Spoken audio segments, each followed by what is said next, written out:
आज जिस पैनल का हम प्रयोग करने वाले हैं, हमारे पास एक डिफरेंट टाइप का पैनल है, जैसे आप देख पा रहे हो।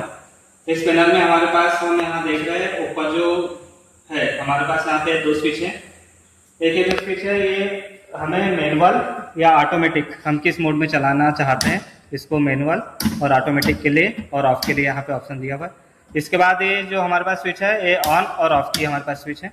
यहाँ हमारे पास तीनों इंडिकेटर है। जैसे ही हमारा सप्लाई आएगी तो रेड वाला, और ये ऑफ रहेगा तो नहीं जलेगा, ऑन रहेगा तो ये जलने लगेगा। और इसको मैनुअल चलाएंगे या ऑटो चलाएंगे हम, इससे हमको तीनों से इंडिकेट करेगा। हमारे पास अगला जो है यहाँ पे टाइमर स्विच लगा हुआ है। ये टाइमर स्विच भी यहाँ पे जो लगा हुआ है ये अलग प्रकार से लगा हुआ है। इसमें 10 सेकंड तक सप्लाई आ जाने देता है और 2 मिनट तक की सप्लाई को कर देता है। इसमें मैं इसको जब हम ऑन करेंगे तब आपको पता चल जाएगा। इसके बाद में इसके अंदर जो लगा हुआ है हमारे पास, ये लगा हुआ है, ये जो पैनल है हमारा 250 या 230 वोल्ट को 12 वोल्ट डीसी में कन्वर्ट करता है। 230 वोल्ट जो हमारे घर में एसी आती है उसको 12 वोल्ट डीसी में कन्वर्ट करता है। हमारे पास यहाँ पे जो सर्किट लगा हुआ है इसको हम 110 वोल्ट से चलाना चाहते हैं, 220 वोल्ट से 12 वोल्ट में कन्वर्ट करना चाहते हैं। इसमें दोनों ऑप्शन दिए हुए हैं। हमारे पास यहाँ रिले दिए हुआ है, यहाँ पे हमारे पास एमसी भी दी है। जो हमारे पास सामने स्विच लगे उसका पीछे का डायग्राम लगा हुआ है। और यहाँ पे हमारे पास जो टाइमर स्विच लगा हुआ है ये दिख रहा है। हमने इसकी जो आउटपुट सप्लाई जो है, ये आउटपुट सप्लाई जो है यहाँ हमारे पास हमने डीसी का वोल्ट लिया है, क्योंकि हमको पता चले कि हमने जो सप्लाई 230 वोल्ट, इसको हम डायरेक्ट घर से जो सप्लाई 230 वोल्ट आ रहे हैं उससे हम कनेक्ट करेंगे और आउटपुट में हमको यहाँ पे 12 वोल्ट डीसी मिल रही नहीं मिल रही, हम इस वोल्टमीटर से चेक करेंगे। तो अब हम इसको ऑन करते हैं। इसको हम सबसे पहले बंद कर दे रहे हैं।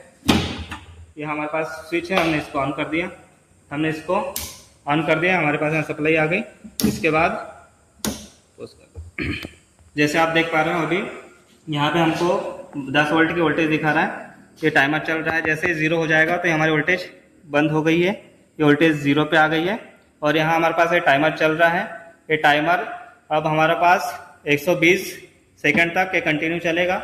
और ये टाइमर जैसे 120 सेकंड पूरा होगा, हमारी सप्लाई फिर से यहाँ पे जो है 10 सेकंड के लिए 12 वोल्ट की सप्लाई हमारे पास दे देगा।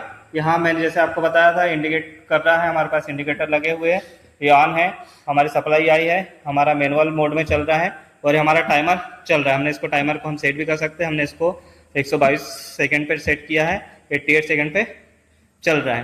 ये जैसे जैसे पूरा टाइमर कंप्लीट होगा उसके बाद हम देखेंगे कि अभी हमारे यहाँ पास 0 वोल्ट की सप्लाई जा रही है और उसके बाद ये सप्लाई जैसे ही टाइमर कंप्लीट होगा तो ये सप्लाई फिर से देने लगेगा और 12 वोल्ट की सप्लाई आने लगेगी। तो जो भी ऐसी बहुत सारी मशीनें रहती है जिसमें हमको कम समय के लिए सप्लाई देना है और उसको फिर कुछ समय के लिए रोक देना है, तो ऐसी जगह पर इस प्रकार का हम पैनल का उपयोग करते हैं कि जहाँ पे हमको कुछ समय तक सप्लाई देना है और उसको ऑफ कर देना है। तो इसको ऑफ ऑन करने के लिए हम टाइमर स्विच का उपयोग कर लेते हैं कि जितने भी समय पे हम उसको सेट कर देंगे उस समय तक हमारी सप्लाई जाएगी और उसके बाद हमको कितने टाइम के लिए उसको ऑफ करना है उतने समय तक हम उसको ऑफ भी कर सकते हैं। आप देख पा रहे हैं अभी 45-43 सेकंड हमारे पास यहाँ बचा हुआ है। जैसे ही ये समय पूर्ण होगा हमारी सप्लाई फिर से ऑन हो जाएगी। देखो अब 6 सेकंड बचा हुआ है। अभी हमारी सप्लाई यहाँ पे 0 है, यहाँ 3 2 1 एक हमारे 16 सेकंड के लिए। अभी हमारे यहाँ सप्लाई कंटिन्यू आ गई है। यहाँ पे देख रहे हो अभी 12 सेकंड, जब तक ये सेकंड चलता रहेगा, ये टाइमिंग हमारा चलता रहेगा, हमारी सप्लाई आगे आउटपुट में जाते रहेगी जिस भी उपकरण में हमको देना है। जैसे ही ऑफ हो जाएगा अभी 3 2 1 तो ये अभी हमारी सप्लाई कट हो गई है और ये हमारी सप्लाई ऑफ हो गई। अब फिर से 120 सेकंड तक हमारी सप्लाई सामने वाले जो मशीनरी है या जिस भी उपकरण में हम दे रहे हैं उसमें नहीं जाएगी।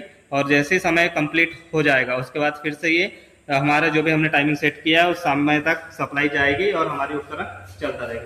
तो ये हमने आज जो डिफरेंट टाइप का हमने पैनल आपको समझाया है, ये बहुत जगह बहुत सारे ऐसे इंडस्ट्री है जहाँ पे इस प्रकार की मशीनों का उपयोग किया जाता है, जहाँ पे हमको कुछ समय के लिए सप्लाई देना है और उसके बाद उसको सप्लाई को ऑफ करना है। तो ये पूरा का पूरा पैनल मैंने अंदर से भी आपको सर्किट दिखा दिया है, बाहर कैसे ऑपरेट करते हैं इसको भी हमने दिखा दिया।